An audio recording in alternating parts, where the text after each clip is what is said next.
So tell me about Mapfluence. Yeah, Mapfluence is it's a hosted mapping platform loaded with high-value data. So specifically, it's designed to overcome traditional obstacles of GIS solutions, which are ways of organizing and manipulating spatial data. It's different in that it's meant to distribute content in a very easy way via a browser as opposed to traditional legacy systems, which have a challenge in distributing the content outside of a client-server environment. So you're delivering the maps as an online service, and that's different how? It's different how in that what we have is a spatial database that's resident on our Mapfluence platform and then accessible via API to deliver you your base maps, our base maps, other commercial base maps, as well as thousands of types of content layers, if you want to look at it that way. So for visualization queries, data queries, it becomes a very easy way to tap into what we've already developed using, in our case, Amazon Web Services as a hosting provider. Is delivering this data as a service then kind of a novel thing in the geo world? It can be, and it's happened in kind of fits and starts. The incumbent player in GIS has tried 4 or 5 times over the last, I think, 7 years to implement web services, and I don't want to quite say they failed, but they certainly haven't risen to the occasion. A lot of this is rooted in the legacy of this company, which is client-server and hefty licenses. For us, it was a requirement. We were historically in the business of licensing, aggregating and licensing content, which you would metaphorically license via FTP or on a CD-ROM. But in the last few years, given the downturn in the economy and the expectation of things being free, in the minds of Google and others, it's an exceedingly untenable way to offer a business model. So for us, kind of stepping up one level in the value chain, delivering data, but as a service allows people to directly plug into this kind of intelligence behind the data.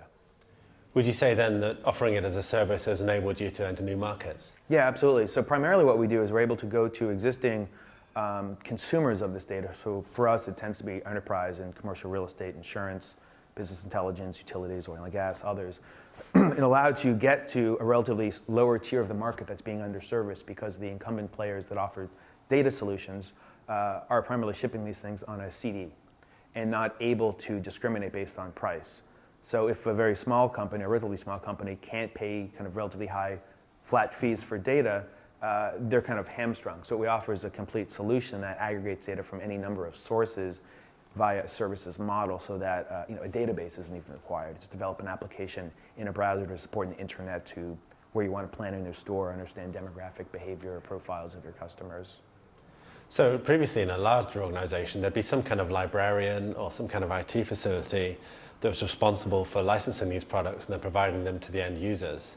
Are you upsetting people inside a larger organization? Yeah, I know we've kind of made quite a few partners scratch their heads and wonder if they're doing the right thing with us, because what strategically we're doing is threatening a non-core piece of their business today in the way that when JetBlue and Southwest Airlines first kind of came to rise, they were taking routes that the incumbent airlines deemed as unprofitable anyway, but you kind of move up and take more and more profitable routes, and then suddenly it's the kind of oh my scenario.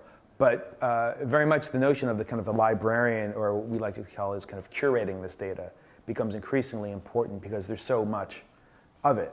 We're very much in a phase now at my company where we're aggregating enormous amounts of high value data.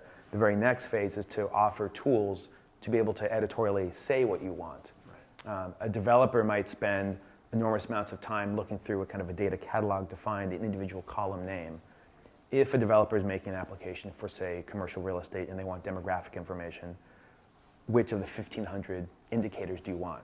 If you can present that to them in a relatively efficient manner, that saves enormous time right away. And it's arguably more value than presenting the full 1,500 indicators to them.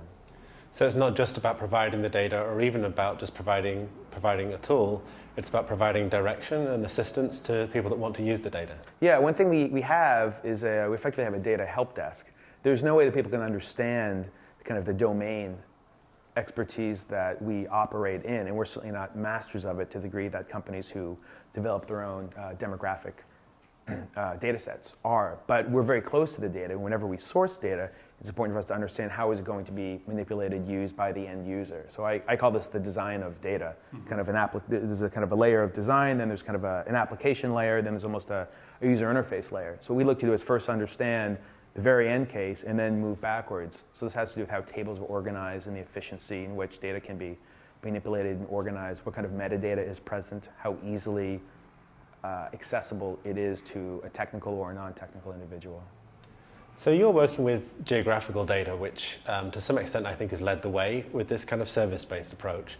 Do you see this transferring into other areas? Yeah, absolutely. I think the geographic component makes it more kind of complex at a technical level.